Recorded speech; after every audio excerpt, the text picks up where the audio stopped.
Hello everyone, welcome to my YouTube channel GS classes में आपका स्वागत है। फ्रेंड, आज हम अपने इस वीडियो में ब्रिटिश ईस्ट इंडिया कंपनी तथा बंगाल के नवाब के बारे में पढ़ेंगे। बंगाल एक कृषि से समृद्ध क्षेत्र था और वहाँ पर कच्चा माल बहुतायत में पाया जाता था, तो ऐसे में कंपनी का झुकाव बंगाल की तरफ अधिक होता है। आज हम इन सब में से रिलेटेड जितने भी फैक्ट बनते हैं उस सब को कवर करेंगे। तो चलिए स्टार्ट करते हैं आज के हमारे फर्स्ट क्वेश्चन के साथ। हमारा फर्स्ट क्वेश्चन है, 18वीं शताब्दी में भारत में लड़े गए युद्ध का सही क्रम क्या है? 18वीं शताब्दी में भारत में लड़े गए युद्ध का सही अनुक्रम क्या है?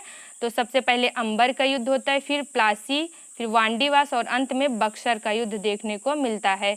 अंबर के युद्ध कब होता है? तो 1749 ईस्वी में। 1749 ईस्वी में अंबर का युद्ध कर्नाटक के पास अनिरुद्दीन व फ्रेंच सेनाओं के बीच लड़ा जाता है। फिर दूसरा है प्लासी का युद्ध। प्लासी का युद्ध कब होता है? 23 जून 1757 ईस्वी को। कहाँ पे? बंगाल के नदिया जिले में। बंगाल के नदिया जिले में प्लासी का युद्ध 23 जून 1757 ईस्वी को देखने को मिलता है। यह किसके बीच लड़ा जाता है?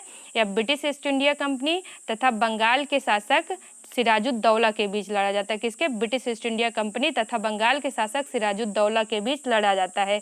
फिर अगला है वांडीवास का युद्ध।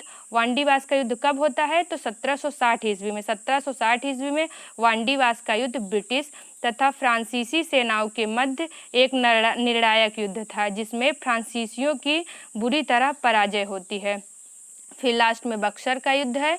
बक्सर का युद्ध कब लड़ा जाता है? तो 22 अक्टूबर 1764 ईस्वी को बक्सर का युद्ध लड़ा जाता है। इसमें कौन कौन पार्टिसिपेट होते हैं?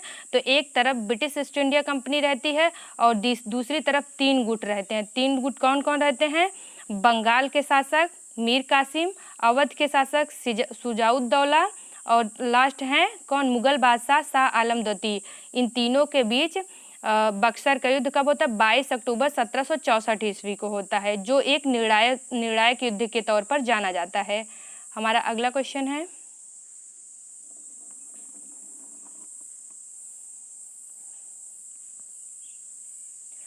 जिसने अपनी राजधानी ढाका से मुर्शिदाबाद स्थापित की। जिसने अपनी राजधानी ढाका से मुर्शिदाबाद स्थापित की तो कौन था? मुर्शीद कुली खां। मुर्शीद कुली खां अपनी राजधानी ढाका से मुर्शिदाबाद स्थापित करता है। हमारा नेक्स्ट क्वेश्चन है,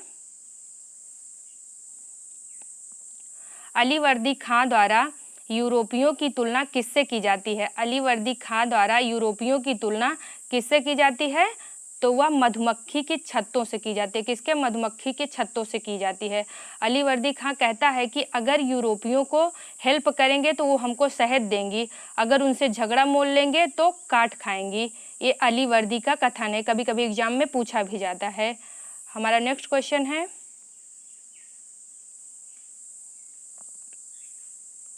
बंगाल में अलीवर्दी खां का उत्तराधिकारी कौन था? बंगाल में अलीवर्दी खां का उत्तराधिकारी कौन था?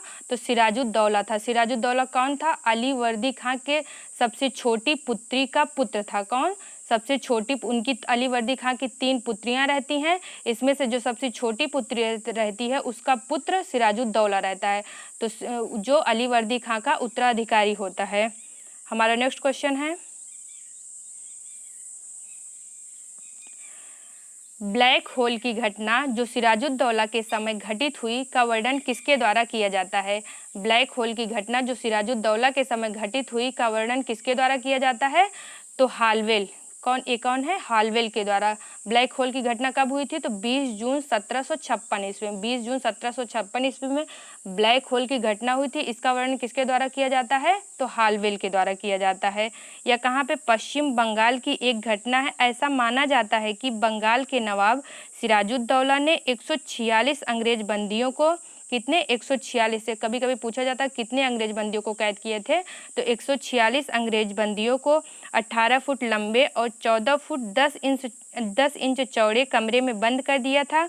जब 23 जून को प्रातः कोठरी को खोला गया तो उसमें 23 लोग ही जीवित पाए गए।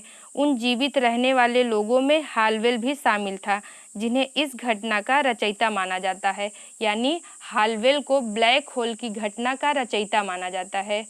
हमारा नेक्स्ट क्वेश्चन है, वह युद्ध जिसने भारत में ब्रिटिश प्रभुत्व को प्रारंभ किया, वह युद्ध जिसमें भारत को ब्रिटिश प्रभुत्व को प्रारंभ किया तो कौन सा था? प्लासी का युद्ध। प्लासी का युद्ध कब हुआ था? तो 23 जून 1757 ईस्वी को। 23 जून 1757 ईस्वी को बंगाल का नवाब सिराजुद्दौला और ब्रिटिश ईस्ट इंडिया कंपनी के बीच हुआ था। हमारा नेक्स्ट क्वेश्चन है, प्लासी के युद्ध में सिराजुद्दौला की पराजय के लिए मीर जफर ने किनके साथ मिलकर षड्यंत्र रचा? प्लासी के युद्ध के समय सिराजुद्दौला की पराजय के लिए मीर जफर ने किनके साथ मिलकर षड्यंत्र रचा? तो किसके साथ रचा था? अंग्रेजों के साथ। उस समय अंग्रेजों का नेतृत्व कौन कर रहा था?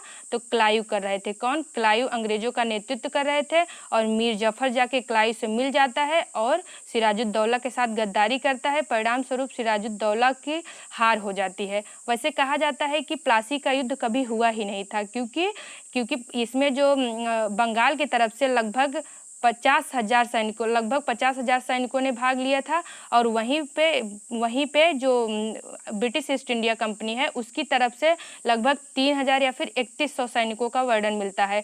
तो ऐसे में माना जाता है कि मीर जफर द्वारा युद्ध लड़ा ही नहीं जाता है, बल्कि उसके साथ सिराजुद्दौला के साथ गद्दारी की जाती है और लिखा जाता है कि सिराजुद्दौला इस युद्ध में हार गया था।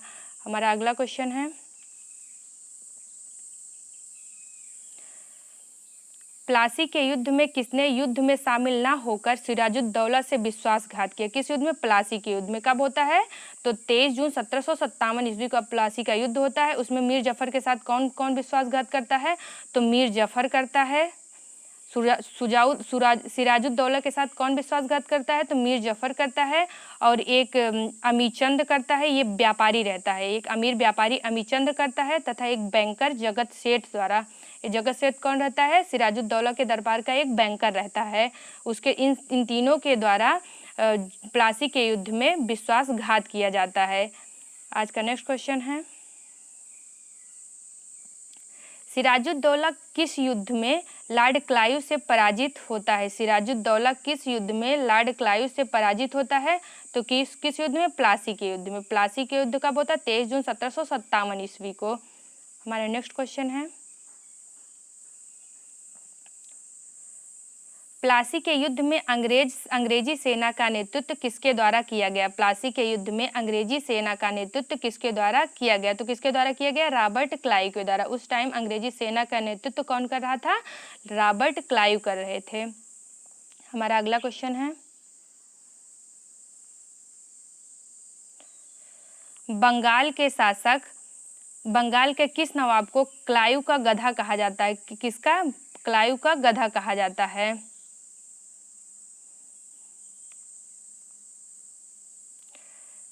बंगाल के किस नवाब को क्लाइव का गधा कहा जाता है? तो किसको कहा जाता है?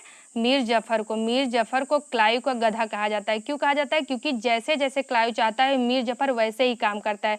पहले क्या करता है? सबसे पहले सिराजुद्दौला के साथ गद्दारी करता है, क्लाइव से जाके मिल जाता है, फिर क्लाइव इसको बंगाल का शासक बना देता है। बाद में इसका जो है शासन उसको अच्छा नहीं लगता है तो इसके स्थान पर मीर कासिम को शासक बना देता है।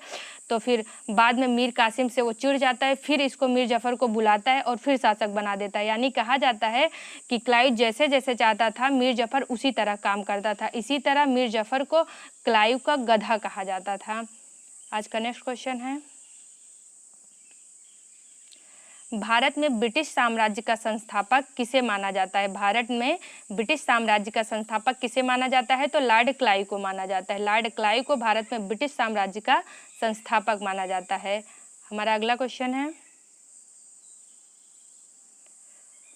बंगाल का वह नवाब जिसने अपनी राजधानी मुर्शिदाबाद से मुंगेर स्थानांतरित की। बंगाल का वह नवाब जिसने अपनी राजधानी मुर्शिदाबाद से मुंगेर स्थानांतरित की। तो कौन था? मीर कासिम। इसके पहले कौन राजधानी ढाका से मुर्शिदाबाद ले जाता है? तो मुर्शीद कुली खां। मुर्शीद कुली खां जो रहता है वो ढाका से अपनी राजधानी मुर्शिदाबाद ले जाता है और जो मीर कासिम है वो मुर्शिदाबाद से अपनी राजधानी कहाँ ले जाता है? मुंगेर स्थानांतरित करता है।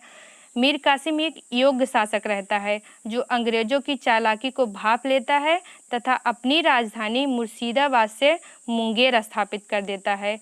इसके बाद ब्रिटिश ईस्ट इंडिया कंपनी पर 9%, कितना, ब्रिटिश ईस्ट इंडिया कंपनी पर 9% का टैक्स लगा देता है कि आप भी व्यापार करिए पर हमको 9% जो है टैक्स दीजिए। लेकिन कंपनी द्वारा इस टैक्स को भरने से मनाही कर दी जाती है। अब कंपनी जब स्टार्टिंग में फ्री में व्यापार कर टैक्स फ्री व्यापार कर चुकी है तो अब 9% टैक्स क्यों देना चाहेगी, तो वो मनाही कर देती है कि हम नहीं भरेंगे।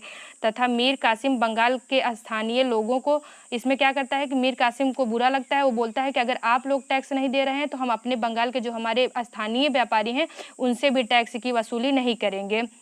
तो उनको भी टैक्स फ्री व्यापार करने की अनुमति मिल जाती है वहाँ के स्थानीय लोगों को। इससे क्या होता है, इससे जो ब्रिटिश ईस्ट इंडिया कंपनी रहती है वो चिढ़ जाती है, और चिढ़ जाती है तो क्या करती है कि बंगाल का सूबेदार पुनः फिर से मीर कासिम को जो बैठाता है यहाँ पे फिर से किसको ला देता है, मीर जफ़र को ला देता है। किसको, मीर जफ़र को फिर से ला देता है। हमारा अगला क्वेश्चन है, किस मुगल शासक के समय ईस्ट इंडिया कंपनी को बंगाल, बिहार व उड़ीसा की दीवानी प्रदान की जाती है?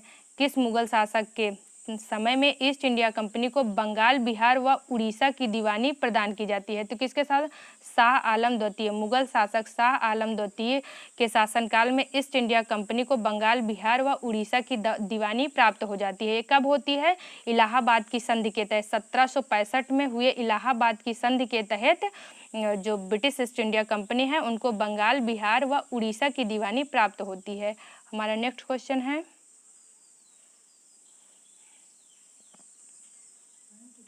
अवध के नवाब व ब्रिटिश कंपनी के बीच इलाहाबाद की संधि कब हुई? अवध के नवाब व ब्रिटिश कंपनी के बीच इलाहाबाद की संधि कब हुई?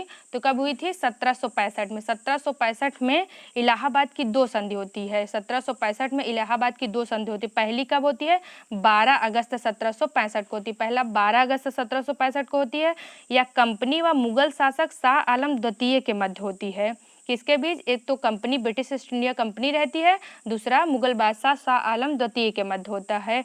और इसके बाद जो दूसरी इलाहाबाद की संधि होती है वो 4 दिन बाद होती है। कब, 16 अगस्त 1765 को होता है। 16 अगस्त 1765 को इलाहाबाद की दूसरी संधि होती है। वह किसके बीच होती है, कंपनी व अवध के शासक शुजाउद्दौला के मध्य होती है। किसके बीच, कंपनी व अवध के शासक शुजाउद्दौला के मध्य होती है।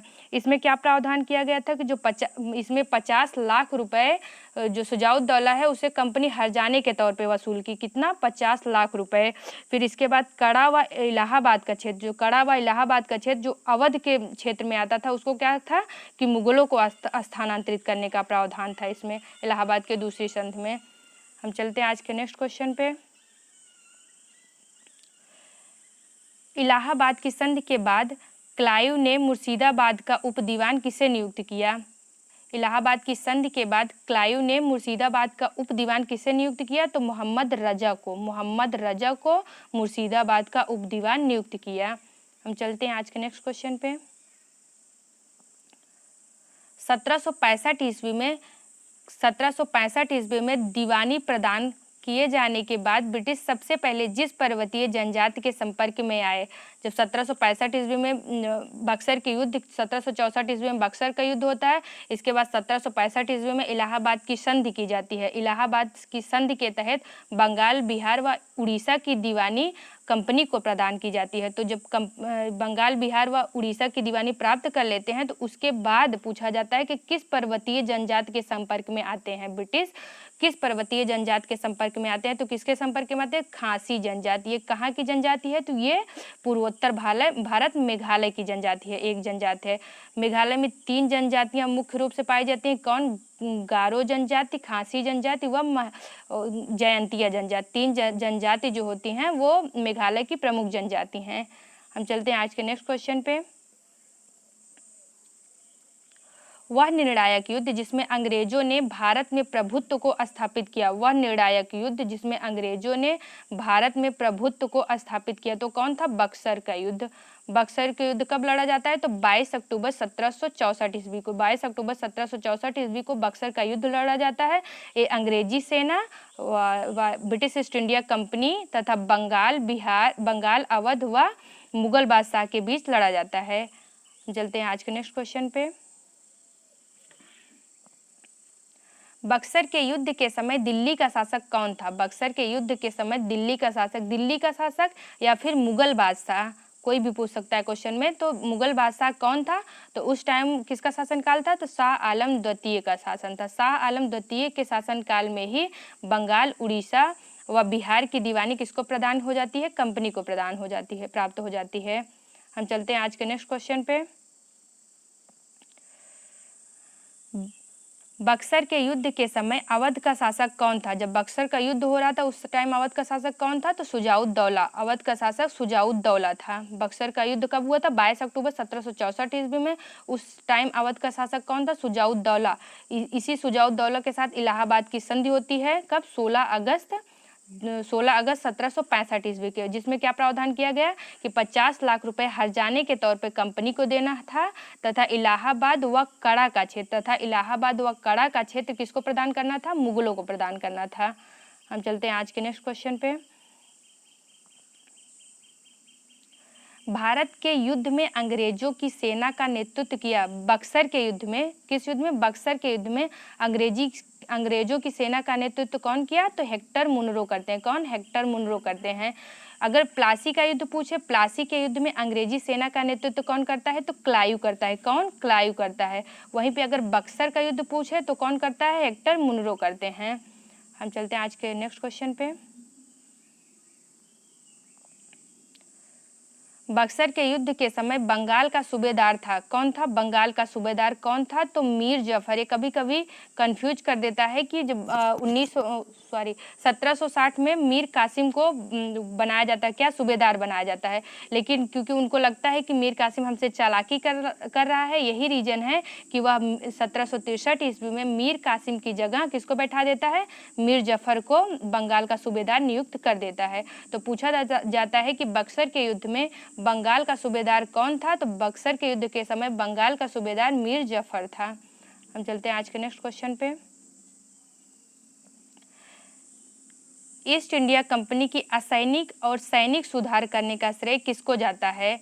ईस्ट इंडिया कंपनी के असैनिक व सैनिक सुधार करने का श्रेय किसको जाता है? तो वो लॉर्ड क्लाइव को जाता है। लॉर्ड क्लाइव, जिनके शासनकाल में या जिनके नेतृत्व में प्लासी का युद्ध लड़ा गया था।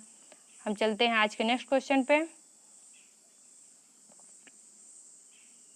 लॉर्ड डलहौजी ने किस सिद्धांत के आधार पर ब्रिटिश साम्राज्य में समृद्ध क्षेत्र जोड़े? लॉर्ड डलहौजी ने किस सिद्धांत के आधार पर ब्रिटिश साम्राज्य पर समृद्ध क्षेत्र जोड़े? तो किस सिद्धांत के तहत जोड़े? तो व्यक्तिगत के सिद्धांत के आधार पर डलहौजी ने अपना साम्राज्य विस्तार किया। इसको क्या बोलते हैं? द डॉक्ट्रिन ऑफ लैप्स की नीति भी बोलते हैं। द डॉक्ट्रिन ऑफ लैप्स की पॉलिसी के अंतर्गत जो लॉर्ड डलहौजी हैं वो अपने क्षेत्र का विस्तार करते हैं। हम चलते हैं आज के नेक्स्ट क्वेश्चन पे। बंगाल के किस नवाब ने गोला बारूद के निर्माण का कारखाना मुंगेर स्थानांतरित किया? बंगाल के किस नवाब ने गोला बारूद के निर्माण का कारखाना मुंगेर स्थानांतरित किया? तो कौन करते हैं? मीर कासिम। मीर कासिम दो काम करते हैं। एक तो अपनी राजधानी परिवर्तित करते हैं, कहाँ से? मुर्शिदाबाद से मुंगेर ले जाते हैं। कौन? मीर कासिम अपनी राजधानी मुर्शिदाबाद से मुंगेर ले जाते हैं। वहीं दूसरा, मुंगेर में क्या करते हैं? एक गोला बारूद कारखाना भी स्थापित करते हैं। हम चलते हैं आज के नेक्स्ट क्वेश्चन पे।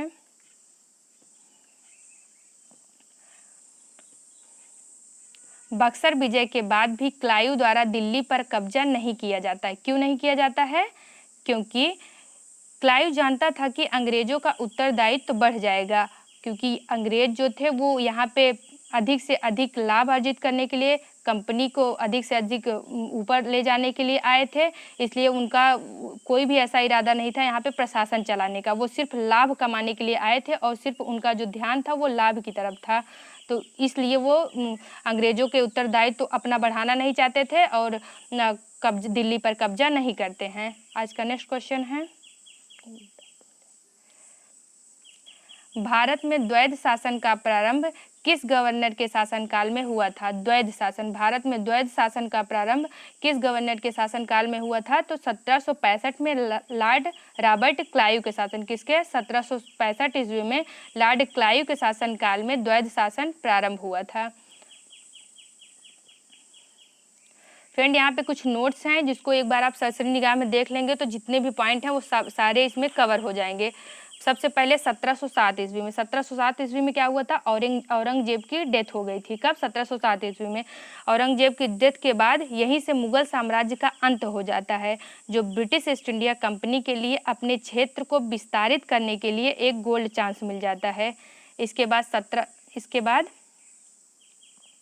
1717 ईस्वी में आता है। 1717 ईस्वी में क्या होता है,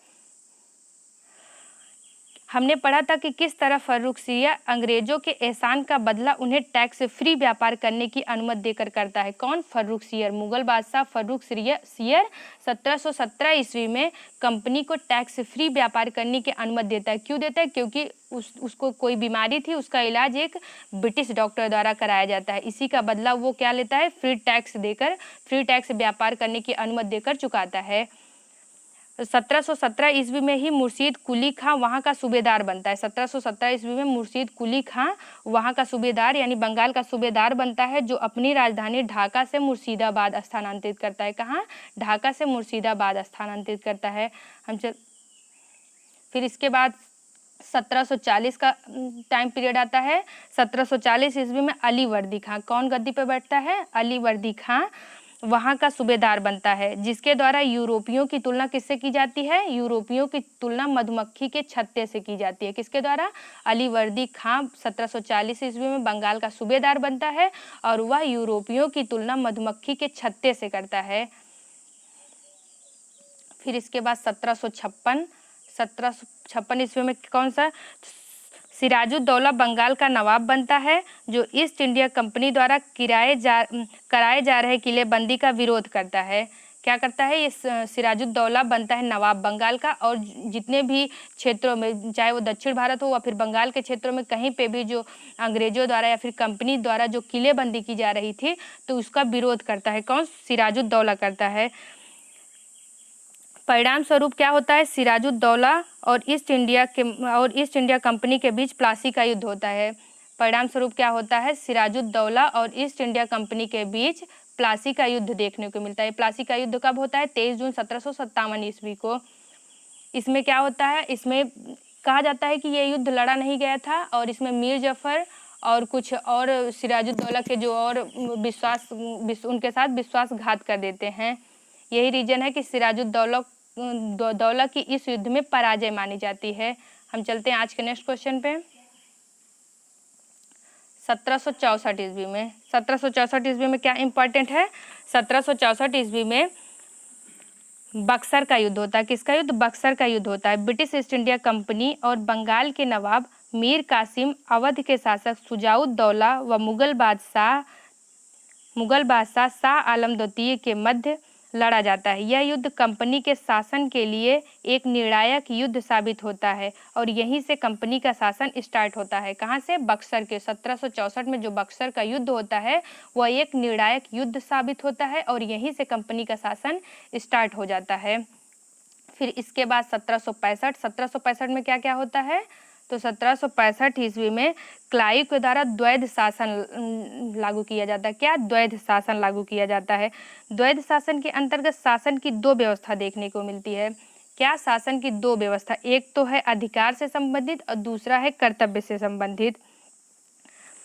इसमें जो भी टैक्स से रिलेटेड जितने भी कार्य होते थे वो सब अंग्रेज अपने अधिकार क्षेत्र में कर लिए। जितने भी टैक्स से रिलेटेड, मतलब चुंगी वसूल करना या फिर टैक्स को कलेक्ट करना, जितने भी कार्य होते थे उसको सब अंग्रेज अपने अधिकार क्षेत्र में कर लेते हैं। वहीं दूसरी तरफ क्या होता है? प्रशासन को चलाना, सड़क व्यवस्था, स्वास्थ्य, जल, जो भी ये सब सुविधाएं थी या जितने भी कर्तव्य थे वो सब नवाब को दे दिए गए। किसको? नवाब को दे दिए गए। इसके बाद 1765 में इलाहाबाद की दो संधि देखने को मिलती है। प्रथम संधि 12 अगस्त को होती है। 12 अगस्त 1765 में जो संधि होती है वो कंपनी प्लस मुगल बादशाह शाह आलम द्वितीय के मध्य होती है। वहीं 16 अगस्त 1765 ईस्वी में इलाहाबाद की द्वितीय संधि देखने को मिलती है, जो अवध के नवाब और कंपनी के बीच होती है। इसके बाद 1772 ईस्वी में क्या था? कि जो क्लाइव द्वारा 1765 ईस्वी में द्वैध शासन चलाया गया था, तो वारेन हेस्टिंग के द्वारा इस व्यवस्था को समाप्त कर दिया जाता है। किसके द्वारा? वारेन हेस्टिंग द्वारा 1772 ईस्वी में इस व्यवस्था को समाप्त कर दिया जाता है। तो आज बस यहीं तक। अगर आपको हमारा वीडियो अच्छा लगा हो तो प्लीज़ लाइक करें। यदि आप हमारे चैनल में नए हैं तो इस चैनल को सब्सक्राइब करें ताकि हमारे वीडियो का सभी नोटिफिकेशन आपको सबसे पहले मिल सके। Thank you for watching my video. जय हिंद।